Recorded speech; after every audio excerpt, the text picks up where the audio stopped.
Passion, inspiration, people, George Roberts Talks. Com muito prazer que eu converso com uma educadora. Ela é mestre em educação. No livro da vida de George Roberts, impossível deixá-la de fora. Sabe por quê? Ela foi, sim, como eu mencionei antes, a mulher que foi fonte de inspiração para que eu viesse a brilhar no sapateado. É isso mesmo.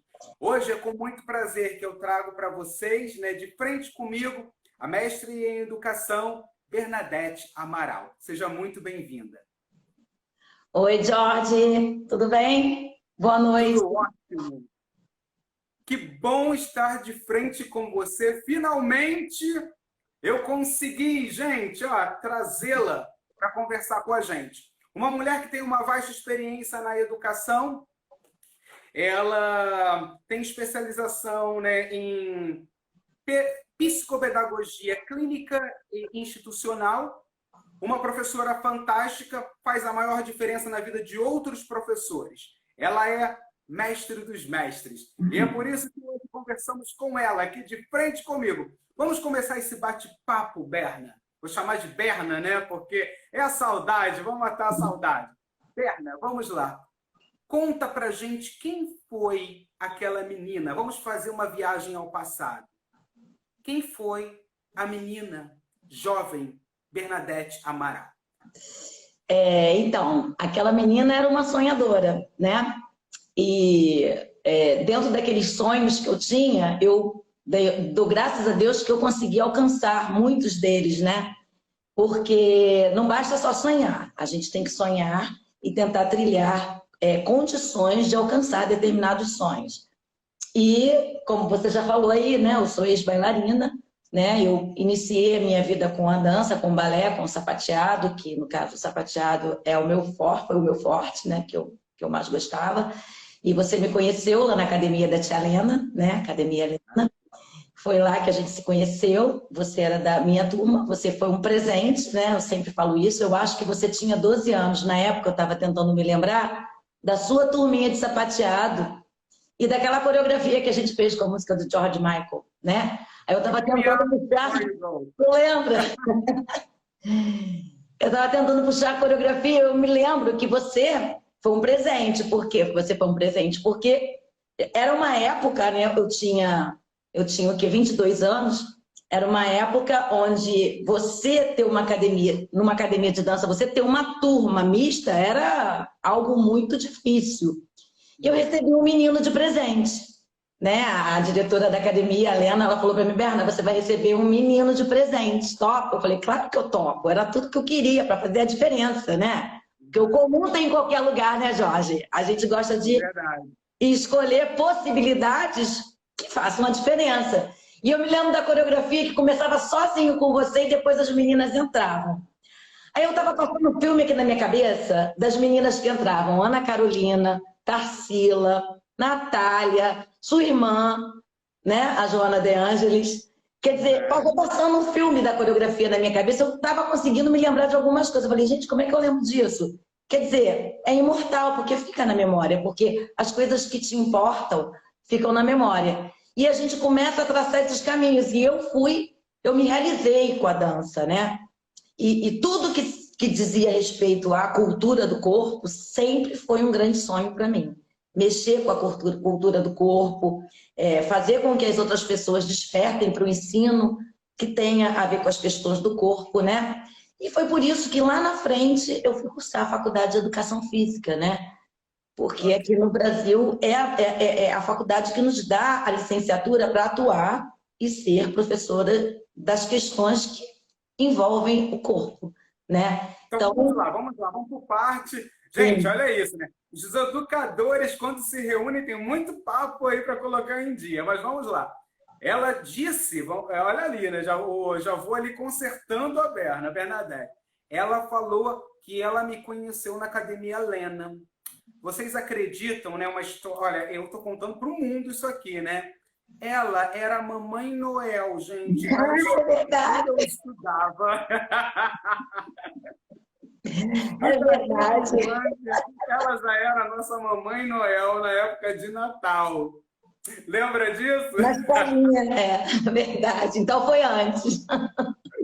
Então foi antes, mas, né, o nosso laço ficou aí mais forte Sim, depois que fui dançar sapateado e você foi a grande, você na verdade foi a mulher que me inspirou para que eu conhecesse mais sobre, né, o que é o sapateado, a história do sapateado, o que é viver, né, nessa loucura onde que no Brasil ainda assim, naquela época, era um preconceito enorme, o garoto dançando sapateado, né, e a gente enfrentava isso.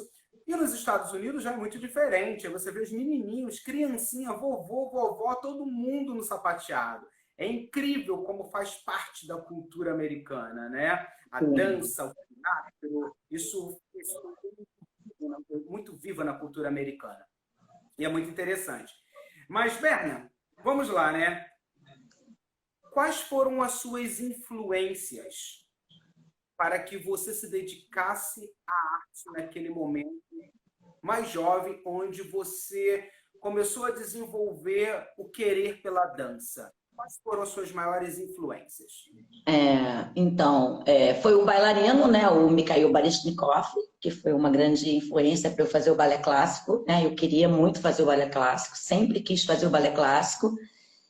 Na minha época não se tinha tantas oportunidades de alcançar escolas de dança assim melhores, então a gente tinha aquela coisa do pai e da mãe não deixarem ir para longe, né? Tinha aquela coisa de que na cidade que a gente morava, que era Nova Iguaçu, na Baixada Fluminense, que eu ainda moro, para ir para o centro do Rio de Janeiro era uma distância e não se tinha assim condições muito viáveis e fáceis para ir como se tem hoje, né? Então era tudo muito difícil. Então eu curtia muito tudo que aparecia na televisão.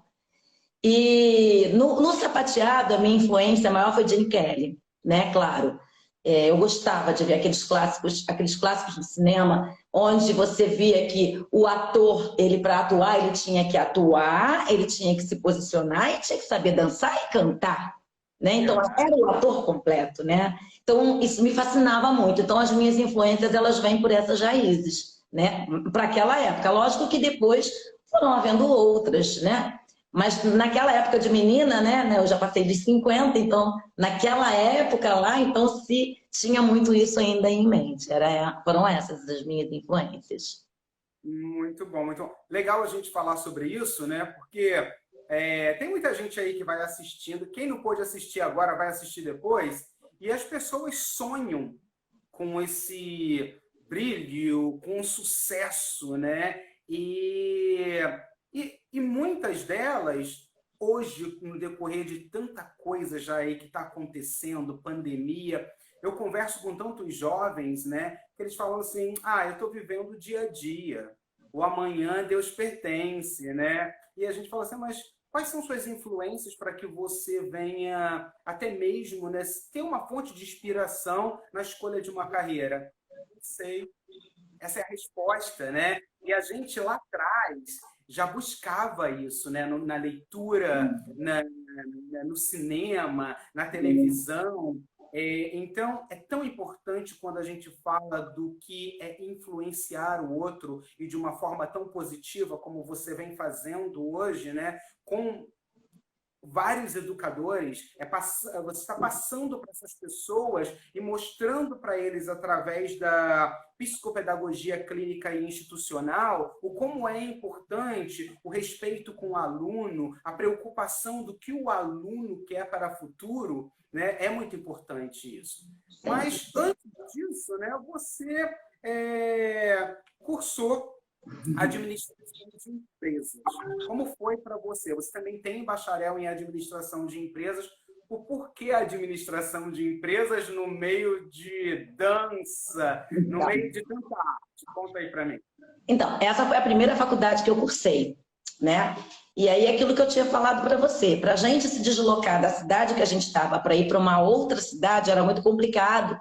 E aí, na época, ainda tinha aquela questão dos pais não deixar, né? Então eu falei, eu vou fazer alguma faculdade. Eu falava assim, eu não quero ser professora. Eu falava assim, não. A minha mãe falou, você vai ser professora porque na família todo mundo é professora. Eu não quero ser professora.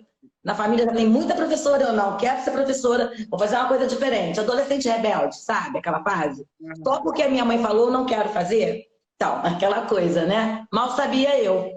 E eu fui fazer administração de empresas e fui trabalhar nas empresas, né? Comecei trabalhando na empresa, comecei a trabalhar muito jovem, com 18 anos eu trabalhava em empresa. Depois fui trabalhar numa empresa, numa multinacional, trabalhei em outra empresa, trabalhei em indústria metalúrgica e eu sempre trabalhando com a área de comércio, ou seja, com a área de vendas. Por quê? Aí você pensa, né? Por quê? Porque eu já era muito falante, né? E eu cursei, eu sou bacharel em administração de empresa, e o senso organizacional com relação ao que eu faço está impregnado em mim graças a essa primeira faculdade que eu fiz, né? Hoje, eu, para me estabilizar, eu preciso sistematizar tudo que eu faço. Né? E agora a gente estava conversando, eu estava falando para você, Jorge, já está tudo cheio de colinha aqui, já está tudo organizado para a entrevista, porque eu sou assim. Eu preciso me sistematizar para organizar. Eu preciso planejar para ensinar. Isso é uma herança que eu carrego do meu curso de administração de empresas, que foi o meu pontapé inicial, foi a minha primeira faculdade, e eu carrego isso. Nos departamentos que eu trabalhei, nos departamentos de vendas que eu trabalhei, nas empresas que eu trabalhei, eu basicamente gostava de treinar as pessoas novas que chegavam. Apesar de eu ser a responsável pelo departamento, eu gostava que as pessoas que chegassem, eu gostava de estar fazendo treinamento. Ou seja, eu já era professora, eu só não queria admitir isso, entendeu? Então tem essa coisa, eu fui cursar uma outra faculdade, né? Quando na verdade o mundo estava me empurrando para cá, para a educação, né? Mas eu, na minha fase mais rebelde, não vou fazer faculdade não vou ser professora, eu quero ser administradora. E fui lá e fiz faculdade de administração de empresas, e dentro do meu setor eu ensinava as pessoas o serviço, olha isso, né? Você vê como é que é a questão do mundo. Mas foi importante cursar administração de empresas, foi muito bacana, eu gostei. E quando surgiu aí a oportunidade da outra área, a área da educação física? Então, aí nós vivemos numa sociedade, né, brasileira, que ela tem alguns antagonismos em relação a algumas posições que a mulher ocupa, né? E eu estava ocupando cargos assim de chefia dentro da empresa que eu trabalhava, estava ocupando cargos assim maiores, e nem sempre uma chefe mulher trabalhando num departamento onde você tem muitos homens, muitos homens e muitas mulheres também, mas com relação principalmente ao segmento da indústria metalúrgica, que é um segmento assim, bem recheado de homens, né, essa coisa toda, nem sempre isso fica assim, não te aceitam muito bem, né? Ainda existe isso. E aí eu me vi desempregada porque a empresa que eu trabalhava, ela se mudou para São Paulo e eles queriam me levar, eles gostavam do meu trabalho, só que eu fiz uma escolha, eu me apaixonei e me casei. E aí eu falei que eu não ia sair do Rio de Janeiro, mas que eu ia procurar um outro emprego na minha mesma função. E aí eu saí dessa empresa. E quando eu tentei me colocar novamente no mercado de trabalho, né, o mundo do trabalho com relação a esse cargo que eu tinha, ele meio que me virou as costas, sabe? Uma das coisas que mais me marcaram foi numa entrevista, eu ter passado em todo o processo seletivo, e na hora de ser entrevistada pelo meu chefe, né, o que seria o meu chefe, ele falou, mas você é recém-casada, você vai procriar, não vai? Eu fiquei assim, sabe? Aí eu vi uma foto com uma família em cima da mesa dele, e aí eu saí da graça, Jorge. Eu saí da graça, eu desci do salto, qualquer coisa que vocês imaginem assim que rola um pouquinho do barraco, aconteceu comigo, porque eu virei para ele e falei assim, isso aqui é uma foto da sua família? Você quis procriar, não quis? Ele falou, mas eu sou homem. Eu falei assim, eu sou mulher. Para você procriar, você precisa de uma mulher. Falei para ele, dei as costas e saí. É lógico que eu não fui admitida naquela empresa, mas eu também não ia querer, né? Mas foi uma coisa que me sacudiu. Eu falei assim, eu não quero continuar nessa área, eu quero ir para onde eu fui. E aí passou o tempo, começaram a aparecer contratos no estado do Rio de Janeiro, eu fui pegando contratos, fui sendo professora, porque eu já era tia, né? Eu trabalhava como P2 aqui no Brasil, professora dos anos iniciais da escola, né? Eu fui, e aí eu comecei a me entusiasmar. Aí meu filho nasceu, Bernardo nasceu em 2001, e aí eu falei assim, não é nada disso. Eu tinha que ter feito educação física, é isso que eu tinha que fazer, porque eu sou do corpo, eu luto pelo corpo, eu quero ensinar as questões do corpo, eu quero ensinar a importância da educação física na nossa vida, a importância das das várias formas que a gente tem de estar ensinando sobre a cultura do corpo, né? Seja no espaço formal, que é a escola, seja no espaço não formal, que é qualquer espaço fora da escola, as academias, as áreas de dança, as lutas, os times, os técnicos de futebol, nem sei, enfim. E aí eu fui fazer faculdade de educação física porque aquilo me chamava, né? E aí foi assim, não era, foi a vida me dizendo assim, viu como eu falei que era para você vir para cá? É aqui que você tinha que estar, para que você foi lá dar a volta lá na China? Foi a vida me dizendo isso, sabe? E aí eu fui fazer faculdade de educação física e assim, curti muito cada momento da faculdade de educação física. E hoje eu sou professora de educação física. Quando eu estava no terceiro período da faculdade, eu fiz os concursos públicos que hoje são os meus empregos, né? Eu sou funcionária pública da Prefeitura do Rio de Janeiro e do Estado, professora de educação física. Eu sento, como os meus amigos aqui chamam, eu sento no bumbum na quadra, eu sento no chão da quadra com os meus alunos. Hoje eu sentei no chão da quadra com os meus alunos para trabalhar as atividades psicomotoras, atividades de esporte, enfim. A minha grande paixão é a educação física, né? Já era, eu que quis me desvirtuar um pouquinho, mas hoje eu estou aqui. A educação te pegou, hein? Me pegou de jeito. Te pegou de jeito, né? Vem da família de professores e é professora também. Quando surgiu essa necessidade em estudar mais sobre o assunto, até mesmo cair numa especialização em educação, onde entra a psicopedagogia clínica e institucional? Quando que isso aí chegou para você e você disse, é isso que eu quero trabalhar com outros profissionais da área e dividir com eles, né, o como e o que fazer para os seus alunos se sentirem bem em determinados setores educacionais dentro do nosso MEC brasileiro? Então, a psicopedagogia, ela surgiu quando eu já era professora de educação física, né? E eu percebia no meio das crianças, mesmo a gente trabalhando com a questão do corpo, eu percebia que muitas crianças, elas tinham dificuldades de aprendizagem pelo caminho normal que todo mundo aprende, sabe?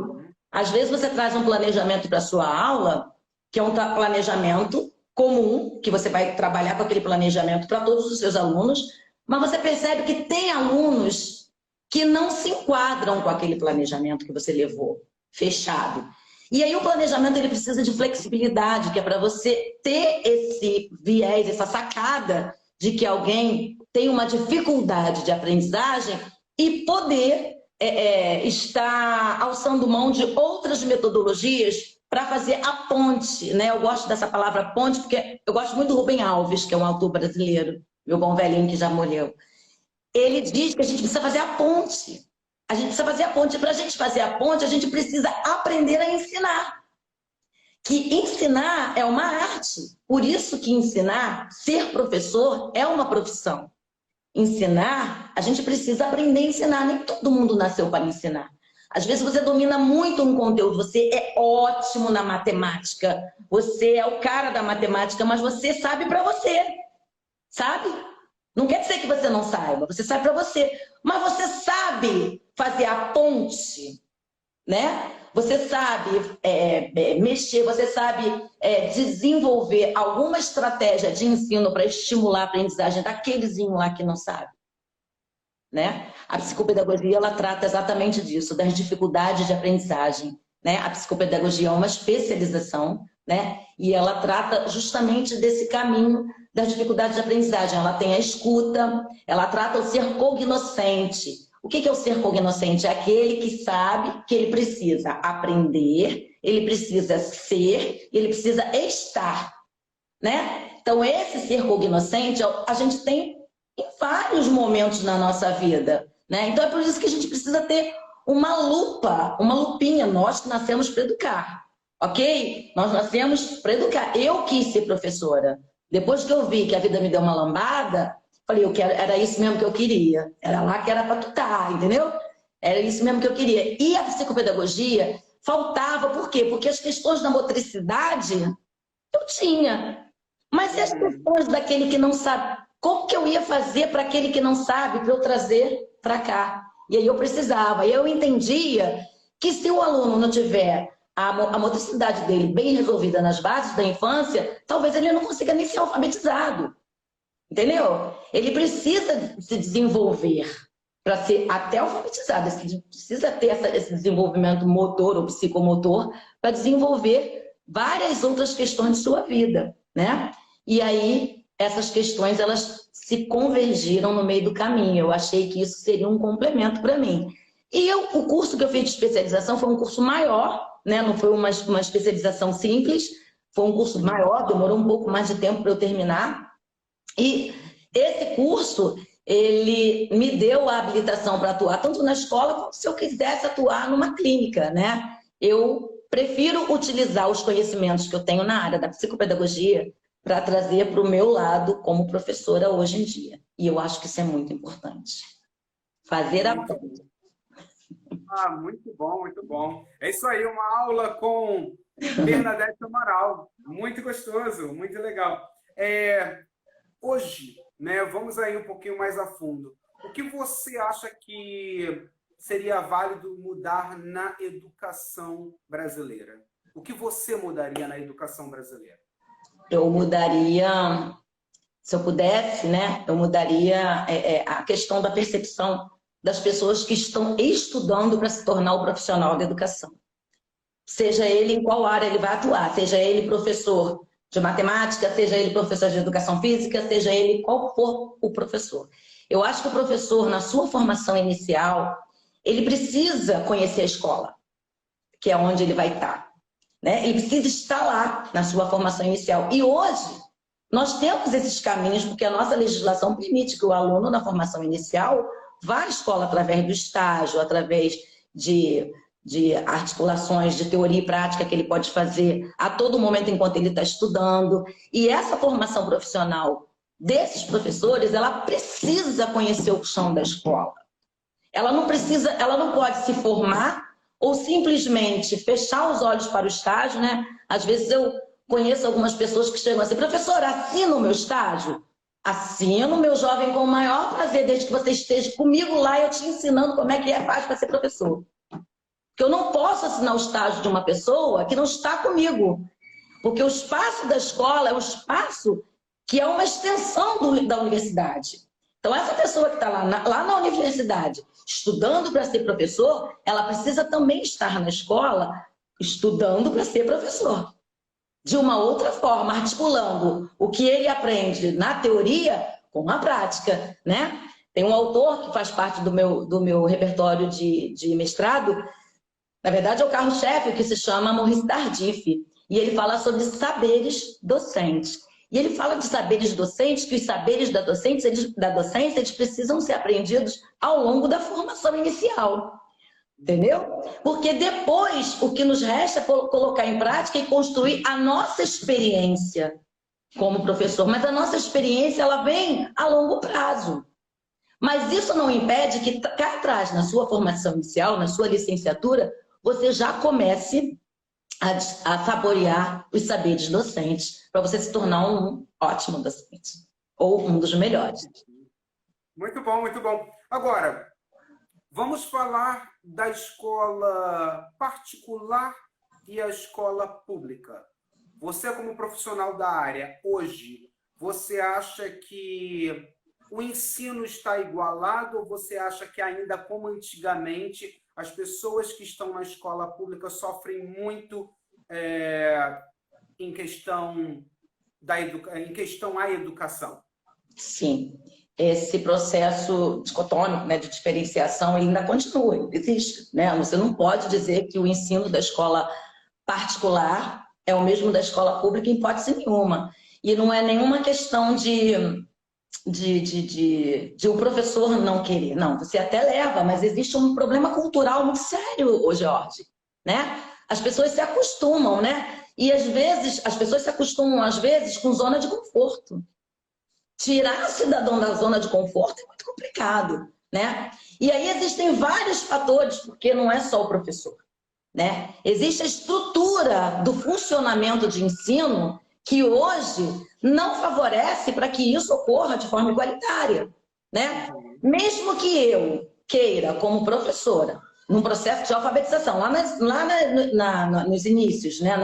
Nos anos iniciais da educação, primeiro ano, processo de alfabetização, mesmo que eu queira fazer o mesmo processo de alfabetização de escola particular, esse aluno que vem da escola particular para mim, ele já ficou 5 anos na educação infantil, então ele já desenvolveu toda a base psicomotora e está indo para ser alfabetizado. Ele teve a pré-escola. E isso só entrou na nossa legislação, essa obrigatoriedade da pré-escola, da matrícula na pré-escola, ela só vem entrar na nossa legislação cá quase, se eu não me engano, em 2013. A gente tem pouco tempo. E ainda assim, as delongas de se implementar isso no sistema educacional brasileiro. Quer dizer, são muitas questões, né? Questões políticas, vontade política, vontade pessoal, vontade dos professores, vontade das famílias em participar. Eu não traria um culpado, eu traria um processo cultural que se engessou de uma tal forma que até para a gente querer mudar fica difícil. É complicado, entendeu? A gente tenta fazer a diferença, Georgia, a gente tenta trazer um planejamento diferenciado, a gente tenta, mas é aquilo que eu te falei, ser a ponte não é fácil e também não é para qualquer um. Não é para qualquer um. Tem que ter vocação, né? Tem que ter vontade, acima de tudo, tem que desejar. Eu sou muito apaixonada pelo que eu faço, Georgia. Assim, sempre fui. Quando eu trabalhei com formação de ensino formação de professores, eu trabalhei durante 15 anos no curso de formação de professores de educação física. E eu formava professores e eu falava da arte de ensinar, eu falava dessa coisa maravilhosa que é você ensinar, você saber didática para ensinar, porque é isso, você tem que saber ensinar tem caminho, é aspecto pedagógico, precisa saber, né?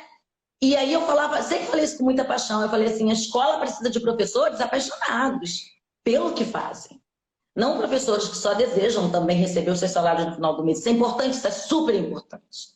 Nós somos desvalorizados? Nós somos. E eu sempre falava para eles, eu não sou baú para guardar segredo. Eu levava o meu contra-cheque, eu mostrava quanto eu ganhava, porque não sou eu que tenho que ter vergonha disso. No meu país, quem tem que ter vergonha do meu contra-cheque é quem me paga. É quem não me traz no aumento, é quem não me dá o nivelamento salarial adequado. Agora, eu não vou deixar de ser a professora que eu sou por causa disso. Entendeu? O dia que eu tiver que deixar de ser, que eu estiver cansada, que eu não quiser mais, eu simplesmente vou me aposentar.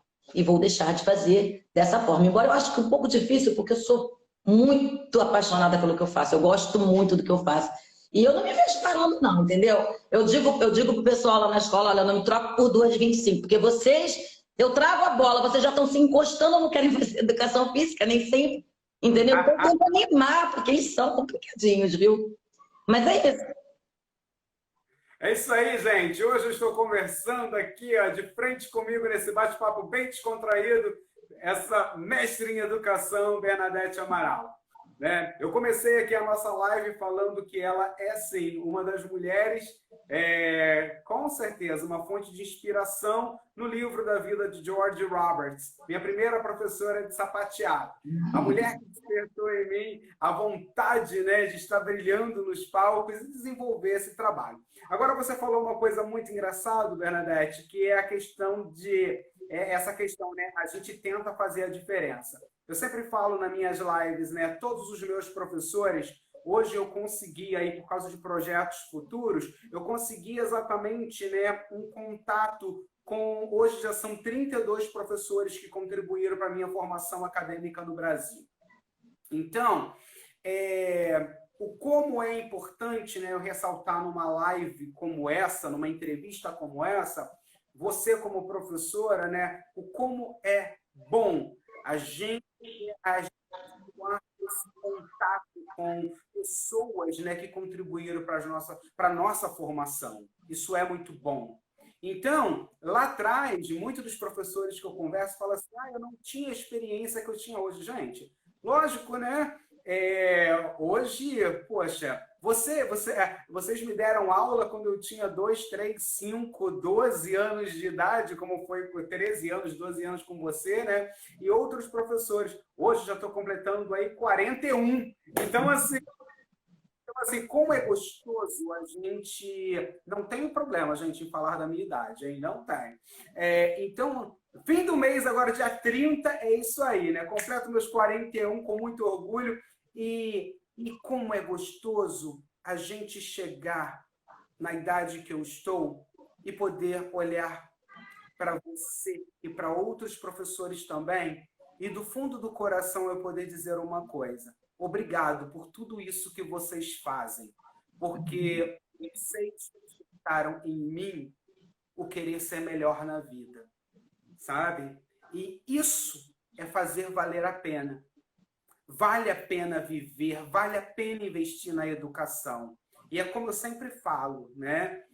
É o único passaporte que a gente tem para a liberdade do ser humano. É aquilo que a gente aprende, é aquilo que a gente sabe, é aquilo que a gente estuda e o que a gente aí, né, troca com profissionais como você, que não tenta, vocês fazem sim a diferença, né, na sala de aula. E tenha certeza de uma coisa, né? Professores e alunos que estão aí nos assistindo, né? É muito bom chegar no outro dia, olhar um nos olhos do outro e falar assim, olha, simplesmente, com tudo que vocês fazem, né, ganhando tão pouco no Brasil, eu tenho que agradecer por vocês existirem e fazer a diferença na nossa vida. Então é isso, sabe? Não é tentar, vocês fazem, você faz a diferença, né? E um dia, gente, aí, ó, no Brasil, no palco do Brasil, eu espero sim dividir aí o palco com ela, os dois aí dançando um sapateado, né? Já pensou? Preciso treinar, agora você precisa me ensinar. Olha a responsabilidade do rapaz, né? Mas vamos lá, então. Nesses valores que a gente vem falando, né, da educação, o que você diria para os novos, né, os novos educadores, novos professores, essas pessoas que hoje você dá palestra, pessoas que você está sempre, né, eles estão sempre te procurando a você, simplesmente querendo nada mais, nada menos do que o seu conselho. O que você diria para esses novos professores de hoje, do nosso Brasil? Eu diria, apaixonem-se pelo caminho da educação. Porque a educação, ela é um caminho, ela é um itinerário. E não tem como a gente transformar a vida de ninguém que não seja pelo caminho da educação. É um itinerário seguro para as conquistas que virão. Né? Eu diria isso, apaixonem-se. Venham para cá, mas venham apaixonados. Porque senão, não venham. Não venham porque lidar com a vida e com a emoção dos outros é uma responsabilidade muito grande. Até para quem quer aprender. Então venham e apaixonem-se. Muito bom. E é isso aí, gente. Vamos agora, antes de a gente terminar, e que é tudo muito rápido, né? Tudo muito rápido, essas entrevistas nossas são bem rápidas. E vamos agora para a nossa rapidinha com Bernadette Amaral. Vamos lá, Bernadette. Um lugar. Cataratas do Iguaçu. Um momento. Descobri que eu ia ser mãe. Uma cor. Lilás. Música. Tocando em frente. Dança. Sapateado. Família. Base. Educação. Itinerário. Um sentimento. Emoção. Um medo. Não conseguir. Um desejo, uma vontade da Bernadette. Realizar um cruzeiro. Ai, lindo, maravilhosa. Aquele jantar com comida maravilhosa. Era isso, meu desejo é esse. Um livro. O livro, eu estava pensando no livro, né, que você tinha falado, e um livro que mexeu muito comigo, eu até aconselho, é do Rubem Alves, né, e se chama Ao Professor com Carinho. Ao Professor com Carinho é um livro muito interessante, que ele traz essa perspectiva ele fala do professor olhar para uma árvore e imaginar o crescimento dessa árvore. E que até ela dar frutos, você pode ser responsável por esse caminho desses frutos. E ele compara. Gente, é maravilhoso o livro. Eu já li há tantos anos. Estava me lembrando do Rubem Alves. Então, o meu livro é esse. Ao Professor com Carinho. Lindo, legal. Se você não fosse educadora, você seria? Eu tenho certeza que eu seria psicóloga. Uma palavra que defina Bernadette Amaral. Persistência. Deus. Então, Deus, assim, é muito emocionante falar de Deus para mim, né? Porque eu creio. Então, eu estava me lembrando de uma música e tem uma parte dessa música que vai fazer com que eu fale de Deus para você. Então, ela fala que Deus, dono de toda a ciência, sabedoria e poder, né? Ninguém explica Deus. Porque Deus, a gente tem que sentir, né? Porque Deus é amor. E amor é sentimento, é só sentimento puro, né? Amor move emoções, amor, né? E como diria o meu pai, só o amor constrói para a eternidade. Deus é isso. Muito bonito, muito bonito. É isso aí. Berna, e que essa força, essa energia, né? Que uns chamam de Deus, outros chamam de força cósmica, né? Que o nosso universo possa contribuir sempre para que você se sinta uma mulher realizada em todos os seus projetos. Você hoje, como, né, mãe, mulher, professora, uma pessoa que defende a arte, a educação, está sempre preocupada no que vai passar para os seus alunos. Então é isso que eu te desejo, muito sucesso, que com toda essa preocupação que você tem naquilo que você passa para os seus alunos, venham fazer sim com que eles venham ver em você essa fonte de inspiração. O como é bom, Bernadette, eu te afirmo isso, como é bom fazer parte do seu mundo e tenha certeza que você também faz parte do mundo desse jornalista que hoje vive nos Estados Unidos, mas que nunca esqueceu de uma coisa, da essência de onde eu vim e das pessoas que marcaram a minha vida, seja na arte, seja na escola, sabe, seja naquele processo. É um processo evolutivo, né? É como se fosse uma escada e a gente, né, vai ali subindo degrau em degrau. E se não fosse por profissionais como você, eu não seria essa pessoa hoje, minha querida, e o sapateador que eu sou. Então, muito obrigado, sucesso para você e continue trilhando esse caminho onde você coloca muito bem o poder, com o poder da sua palavra, o como vale a pena informar o outro. E é esse o nosso papel. Muito obrigada, Georgia. Assim, quando você nos contactou, né, já há um tempo atrás, dizendo que queria que a gente participasse desse momento com você, né, dessas lives com você, tanto eu quanto Beth, minha irmã, a gente ficou assim, mas meu Deus do céu, como é que a gente vai fazer isso? Aí a gente ficou, porque é tudo muito novo, né? E a gente nunca tinha sido convidado por uma coisa dessa. E aí você está falando de essência, né? Essência, plantar sementinhas, plantar coisas boas. Essa essência que você se torna hoje, nessa oportunidade que você traz para a gente, e que eu já te agradeço de antemão, foi plantada lá atrás, né? Foi plantada lá atrás, porque você era um menino, entendeu?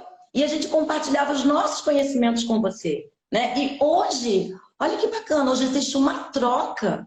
Hoje é um homem trocando com a gente, né? Uma pessoa maravilhosa, um jornalista. Isso traz um orgulho para a gente, você não tem noção. Para o professor, como isso é orgulho, é satisfatório. Você vê que alguém que passou pela sua vida, que você plantou uma sementinha lá atrás, hoje te reconhece de alguma forma. Isso é uma forma de reconhecimento. E assim, eu não tenho palavras para te agradecer. a você, a sua mãe, que eu admiro muito. Sua mãe é uma pessoa guerreira, uma maravilhosa. A Joana, que eu encontro de vez em quando lá na Rural, né? Porque a gente é de lá, tanto eu quanto a Joana, que a gente se encontra. São mulheres maravilhosas. E realmente essas mulheres da sua vida também fizeram uma grande diferença. Então, dá um beijo na sua mãe, na sua irmã. Porque se você está aí hoje e está trazendo essa essência em formato de entrevista para cá, hoje, elas também são assim, meio que responsáveis por isso. E eu sei que você sabe disso, né? E eu sei o quanto você as ama, né? E assim, é só isso que eu quero te agradecer. Continuo pedindo a Deus que te abençoe muito nesse teu caminho, que você trilhe sucessos maravilhosos, que você oportunize para outras pessoas, fazendo essa corrente do bem que você já vem fazendo há bastante tempo, que é uma corrente, né? É um bem que se propaga a outro. Isso é amor. Isso é amor. Amor, ele agrega, ele contagia, né? Amor, ele traz de volta. Sempre bons frutos, porque as sementes foram boas. Muito obrigado. Que prazer, que prazer. Não sai daí, não. Pera aí, eu tenho um recadinho para todo mundo ainda aqui. Gente, para você que tem uma história interessante, entre em contato com a nossa equipe, @GeorgeRobertsTalks aqui no Instagram, manda para a gente o seu briefing e vai ser um prazer contar da sua história, como hoje nós estamos fazendo aqui, né? Trocando histórias, contando a história de uma profissional, vem de Nova Iguaçu, no Rio de Janeiro, como eu, e defendendo o poder da educação na vida de todos. Berna, sucesso para você, um beijo, muito obrigado, e que você continue trilhando esse caminho, o caminho em que você acredita que vale a pena, sim, acreditar.